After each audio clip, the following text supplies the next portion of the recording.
या मैं इसको चेक करने लगा हूँ लाइट ऑफ करके। मैंने तो कहा चलो इसे हाँ चेक कर दूँ। उधर दिखाएं जी,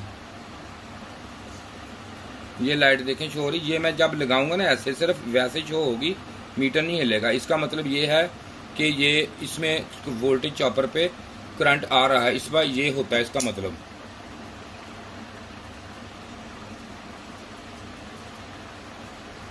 ये देखें ना लाइट शो हो रही। अगर मैं मुस्तकिल लगाऊंगा, ये देखें ये लाइट मुश्किल जलेगी, ये देखें, ठीक है ये लाइट जल रही है। इस पे ऐसे पता चल जाता है। स्पेशल मीटर होते हैं ये वाले, ये आम मीटर नहीं होते, ये स्पेशल मीटर होते हैं जो आप इसको ऐसे करके। लेकिन इस पे ना अब इस पे देखें, ये देखें ये मैं 200 पे लगाऊं 150 पे लगाऊं, ये हाई फ्रीक्वेंसी है, ये मीटर शो नहीं कर सकता, लेकिन ये लाइट ही जलेगी। ये देखें ये इसको पता चल गया मुझे कि यहाँ पे मेरे वोल्टेज आ रहे हैं हाई फ्रीक्वेंसी, क्योंकि अब चॉपर लग गया है।